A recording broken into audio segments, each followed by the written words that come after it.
In this video, I'll show you all the stuff inside the first big box release from Trench Crusade, the Carcass Front.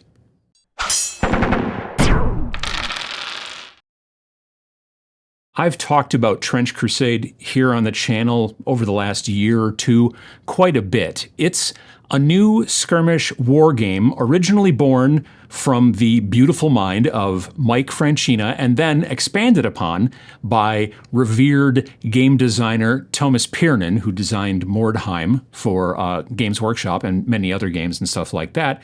And also, the company has continued to grow and they've added in all kinds of new people and artists and stuff like that. It's totally free to download and it's completely miniatures agnostic and always will be, so you can use whatever miniatures you want. The overall storyline, short and sweet, during the Great Crusades back in the 11th century, the forces of hell burst out of Jerusalem after being kind of the Templars did some stuff that weren't great and whatever. But anyway, now it's 1914 and the war between the church and the heretic hordes of hell is still raging. While it is miniatures agnostic, they also do make miniatures for you if you're so inclined. They started with STL files, right? The type of files that you use to 3D print minis and stuff like that. They've also now moved into hard plastic miniatures as well, stuff that you can actually buy in stores and they come on sprues and you clip them and glue them and whatnot. Their models are manufactured by Archon Studio in Poland and they're really amazing quality. I talked about the Prussian models that they released earlier in the year, Pachau, and had a great time like building and painting them. Now they're coming out with 2 new factions of plastic models, but that's not all. These 2 sets of models are coming to you in what they're calling a narrative campaign box, right down there at the bottom, and it's called the Carcass Front. Let's get right into it because it's really interesting. A quick note, they sent me this box to check out for free, but they didn't tell me what to say or anything like that, and they didn't see the video before I posted it. No money changed hands either, all that kind of stuff. Also, I want to tell you this as well, up front. This box is $130 US, which I find to be a pretty decent deal with all the stuff that you get in there. All right, fine. Now I'll actually get into it. So first, we're going to start with the front of the box, which is what normally gets done, when you see it on a shelf or whatever. This piece of artwork here is amazing. It looks, it looks like kind of like not Civil War, like Revolutionary War kind of stuff. Like if this was George Washington on a boat going across the Delaware, I would have been, and I saw this in like the Smithsonian, I would have been like, yeah, but this is just an amazing piece of artwork. It's really cool. And again, narrative campaign box. We flip it over. It's a big sturdy box. It's upside down. All right.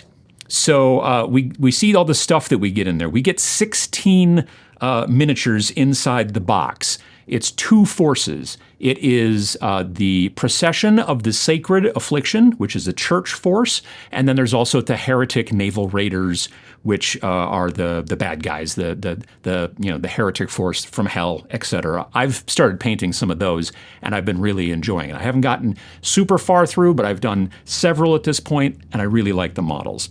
They're very cool. There's a lot of other stuff that comes in this box as well, including like some tank trap, like scatter terrain stuff, and some different like, what do you call them? They're like naval mines, stuff like that. Basically what happens is you get 2 forces in this box that are 700 ducats. Ducats are basically what they use for points when you're making up your factions or whatever, your list, your warband. And so, yeah, there's 2 700 ducat forces in this box, which means you're ready to start playing the campaign that comes in this box. And pretty much every single one of these models, I believe, comes with at least 2 different assembly options. So you're not just like, well, they only go together the one way, which is also pretty cool. All right, now I'm going to try to open this box and show you the stuff that's inside. There we go. And these look real familiar if you've ever built plastic miniatures before, because they're plastic miniatures. These are Again, like I said, from Archon Studios, who is the manufacturer, and they're really nice, very sharp, very detailed, easy to build, pretty much plastic miniatures. They're not necessarily like Stargrave or Frostgrave, where you have like a guy, you glue the head on, the arms on, and you're ready to go. They're a little bit more multi-part, kind of like Games Workshop stuff is these days. But I wouldn't, as I'm building Necromunda stuff right now, they're not nearly as small and tiny parts as like Necromunda is these days. But it is still, you know, you got a leg, you got another leg, you got an arm with a gun, you know, stuff like that. But there's instructions on how to build everything and all the parts and all that kind of stuff, and they're downloadable. I'll show you those in a sec. But yeah, you get several sprues. So there's a sprue. Again, we got another nice sprue. Got a cool cloak, a lot of chains. This is probably the heretic folk, if I had to guess. This is the heretic captain. He's super cool. This is his head. He's got this cool triangle head kind of thing going on and a big cape and everything. And he's also a great model. I'm looking forward to painting him. Here's some of the Sacred Affliction folks. You can definitely tell from the crosses and things like that. And again, more models, more models. Like I said, total of 16 models in the case, or in the box. And so, again, I think it's 2 forces of 8, roughly like that. Here's the kind of scatter terrain stuff I was talking about before. A bunch of different tank traps, those little kind of X-shaped things that they put on the beach, I guess, so the tanks can't drive on the beach or whatever. And then a bunch of these things, which again are like the naval kind of mines that have maybe washed up on shore, right? They all go together pretty nicely, I think, as well. And then you get this too, which is, you're starting to see more and more of this, evidently, in games, is you're starting to see plastic markers instead of cardboard punch-out markers. I guess probably the punch-out markers that are cardboard, maybe they cost more in the long run? You know what I mean? I don't know. That's a good question. But it's all in red plastic, so that's kind of cool. You get 2 6-inch rulers. You get a bunch of these tokens, which I'm pretty sure might be blood markers, but no, they're not blood markers. There's dice in there for blood markers. I don't know what these are for yet. These are for like down, like, oh, you've probably been knocked down. And there's a bunch of other types of markers in here. Being red is nice because you probably don't have to paint them if you don't want to. Maybe throw a wash on them if you're feeling, sassy, but for the most part, you don't have to. The bases, they give you all the bases you need for the models. You can see here, there's a hole kind of on the bottom of the bases. These are not just like rando bases they got off the internet and then packaged. They say Trench Crusade on them, and they have a little spot in here for a magnet. The magnets that I bought, which were supposed to be the right size, seem to be just a scotch too big or something. So I'm probably gonna, when I magnetize mine, actually glue them next to the holes, because the ones I have, they're like N52, so they're nice and strong, but they just sometimes don't fit. They just like get stuck, and that's a pain in the butt. So I think I'm just going to do it next to them. But your mileage may vary. I like to magnetize these guys because I carry them in a bigger case, and a lot of them, especially the old ones that I did, the previous like several war bands before the Prussians, they have a lot of, they're mostly all 3D printed, which makes them a little bit more delicate, and then putting them in and out of foam is, so I magnetize them and put them in a case that way. You have a nice sturdy piece of cardboard to keep the pointy plastic sprues away from your printed stuff, which I also appreciate. We get dice. We get a bunch of 6-siders, including little red 6-siders, which generally most people then use as their blood markers or blood tokens or whatever as they're playing. I have a set of small, like red 6-siders that I already use, but it's nice to have those if you're getting into the game. Again, this is a narrative campaign box, but it's also a starter, because first of all, you're getting 2 forces right off the bat, and you're getting everything you need, markers, the little ruler, thingies, if you need rulers, I guess, dice, all that kind of stuff. And you're also getting the campaign. So it is not just like, oh, this is a campaign for people who already play. This is also a starter and also a campaign. Again, the rules are free online, and always, from what I understand, will be. You'll be able to download them. They're always updated, all that kind of stuff. That's what I do for my rules generally. But there is a hardcover book in here as well. Not the hardcover rule book, it's the narrative book. But a lot of the rules are also in here as well. But honestly, it's the online thing. So we have this set of campaign cards. Comes in a little tiny, skinny tuck box, is what they call that in the industry. And it looks like little, what would you call these? Attaches, little documents. They've got the little seal on there, so oh, this is the thing, and we're going to do this, and we find this information, or whatever. You have a lot of different cards. They all have different pieces of artwork on them. They all look like they have like a little photograph that's been like taped on or stuck on. And it's got stamps. I love the look of this because this stuff reminds me of like that kind of design thing that you make it look like it's like I did a lot of that on our game Majestic 13, where I made everything look like it was a memo or a page torn from some other file or stuff like that. There's a lot of stamps and coffee stains on things. This is the same type of artwork, or layout at least. The artwork itself is all different. They all look like photographs, but it's, yeah. So that's what you get in the deck. And then you also get,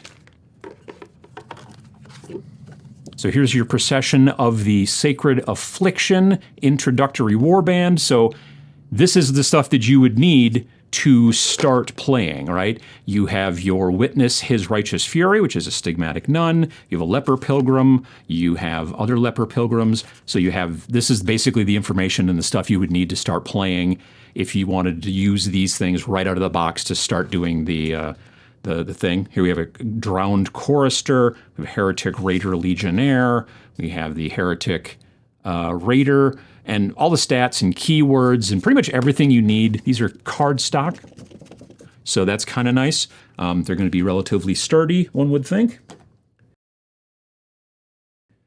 And then we get this thing, which is an introductory scenario. It says right down here, and it's called The World is Burning, which is funny because it's in front of the water.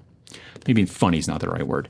Anyway, again, introductory scenario, so you can kind of learn how to play, gives you the forces, the battlefield, the deployment, the game length, like everything that you kind of need right there. And again, cardstock. Here we have a Quick Start rules reference, again, with a super cool piece of artwork and everything like that. And the Quick Start rules reference tells you everything you need to play. You're going to need a warband, you're going to need a flat surface, terrain, and lots of it. And you're going to need some dice and a tape measure with imperial inches, or you could use your little plastic rulers. You're going to need the rule book, and then some friends and all that kind of stuff. And then in here is basically kind of it's sort of a stripped down version of the rules from the download, as far as I can tell. But it explains everything that's important that you need to play, so that's really cool too. And then we get this is a poster and a map. So it's got a big monster Leviathan guy. So to see how big this guy is, there's a sailing ship down there. So this guy's got to be pretty large. Or else that's a tiny ship. Guess that could be some sort of toy boat. And then we get into this giant honkin' map. So this is the Carcass Front map. It shows you all of this information, all the different regions and the different places and all that kind of stuff. The zones, if you will. There's the Carcass Front zones. And there's a lot of information here. I gotta be honest, it's a long time since I have seen a game that like gives you so much kind of like data and stuff. Like this is something you could put up in your game room and then keep track of like how the campaign's going as you play and all that kind of stuff. Again, we've got all this different information about all the different possible zones. We've got special zones here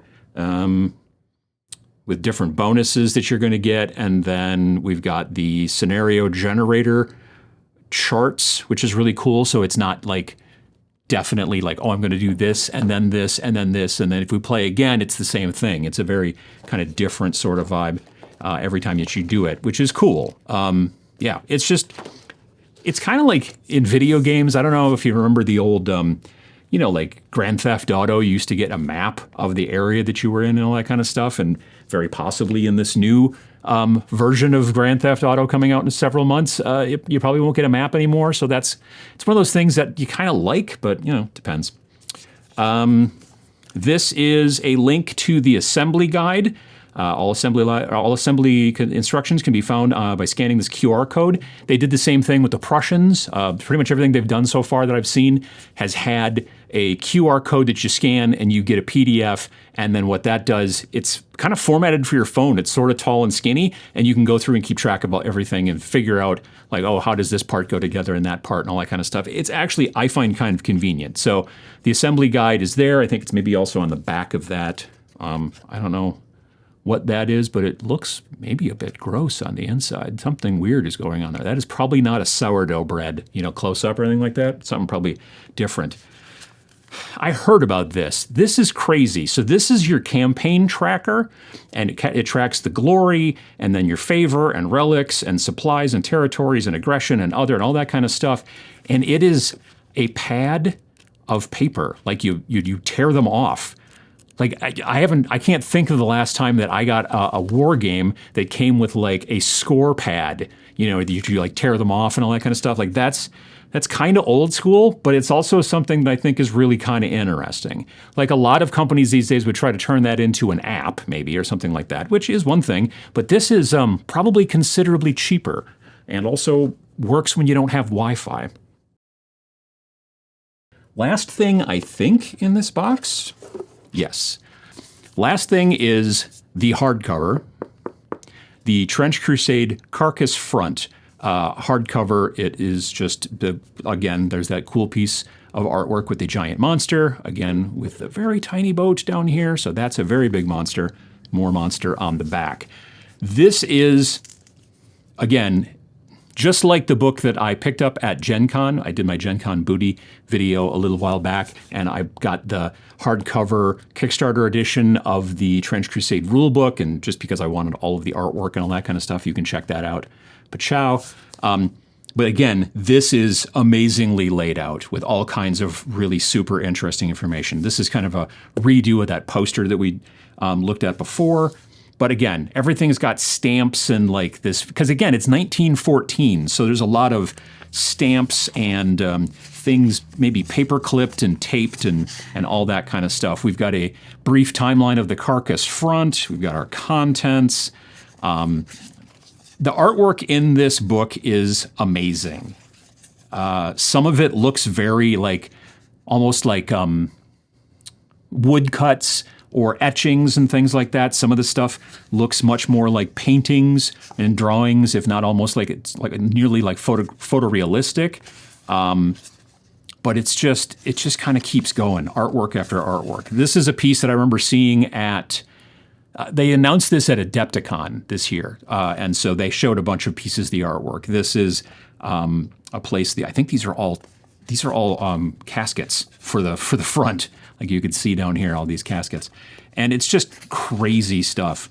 Here's one of the kind of power armor guys from the Heretic Legion or the Heretic Raiders, the Naval Raiders.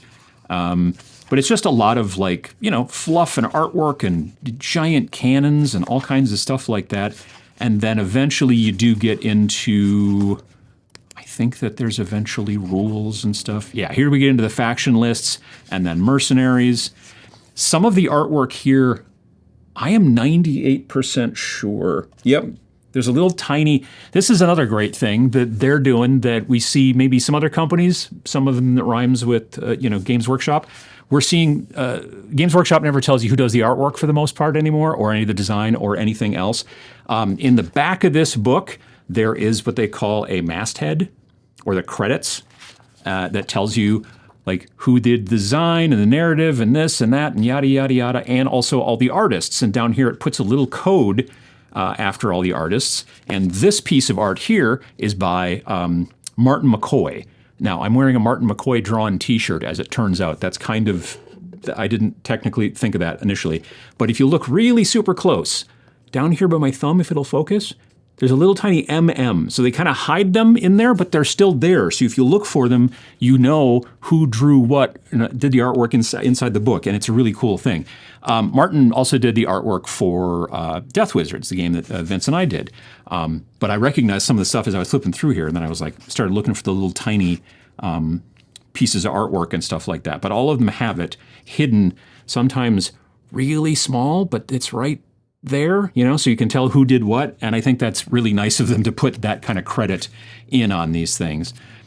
We start getting into elite warband entries, and it's just like it gives you a lot of the same stuff that you have in the digital book, but it's for the new stuff.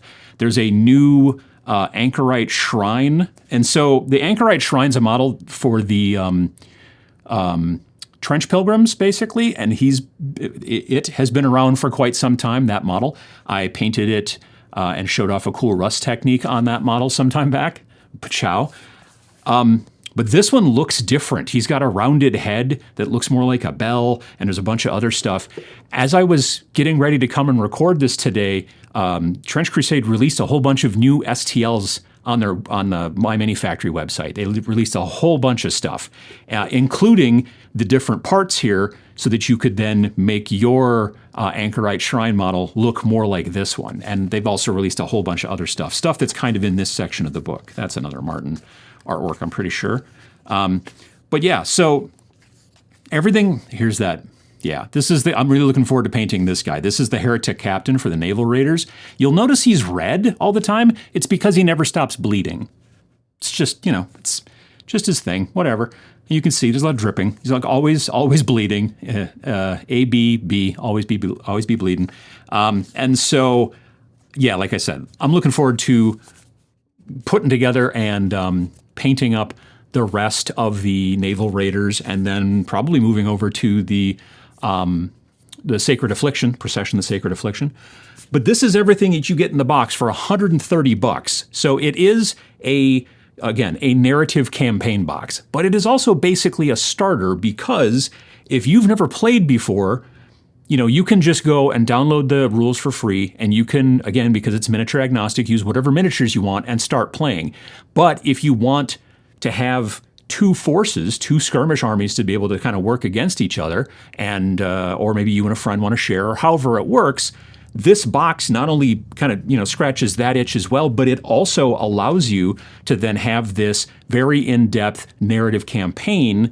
And I suspect that maybe next year they'll do another one of these with 2 more forces and different books and stuff like that. So it's kind of a starter, kind of a narrative campaign. I mean, it's actually really both of them. But for you as the person buying it, I think that you need to take a look at it and go, well, which one am I a little bit more interested in? Or am I really interested in the narrative campaign and, hey, look, free models? Well, not free, but you know what I mean. Or am I really interested in the models and, hey, look, now I got this cool narrative campaign. All the stuff is gorgeously done. I don't know if that's really a word, but yeah, I'm very happy with it. And again, $130 is, that's not bad. So that's the new Trench Crusade Carcass Front Narrative Campaign Box, aka also 2-player starter box. 16 figures plus scattered terrain pieces, plastic markers, dice, books, maps, cards, and all kinds of stuff to help you with your Trench Crusade campaign. It, like I said, also kind of acts like a starter box as well. If you've never played before and don't have any models or anything for Trench Crusade, this will be a great place to start, and it will be in stores soon, like I think next week. It goes live on the 31st, and that's next week. So if you want to order it directly from them, it's on pre-order now, and they have facilities to ship it from the US, the UK, and EU, according to the website, and they will also start shipping those right around the 31st. If you pre-ordered it like back before August 5th, then you'll probably get it on the 31st. But if you pre-order it now, but you'll also be able to find it in stores. More and more stores are starting to carry Trench Crusade. And this box will probably also be something you'll be able to find at your local store. And if not, maybe go in and ask them for it. See if they can order it. I love the models and the art and the lore. And I'm not usually a big lore guy, but love the lore and the rules for Trench Crusade. It's a truly great skirmish game, and it's one of my standards that hits the table most of the time. I'm really happy to see them expanding into plastics, stuff that you can buy in stores and things like that, getting stuff in stores. But like I also said, this morning they also released more official STL files on their My Mini Factory page to support the Carcass Front. So you've got that available too if you're, really like into 3D printing and stuff like that. I just overall think that they're doing great work. What do you think? Are you interested in this new box? Or is it maybe not for you? Let us all know down in the comments below. And if you like coverage like this, some depressmentation of the like button or the hype button on mobile, both of those things really do help. While you're pushing buttons, if you haven't already hit the subscribe button, it's right down there with them. You can click on it and it's free. Thanks for watching.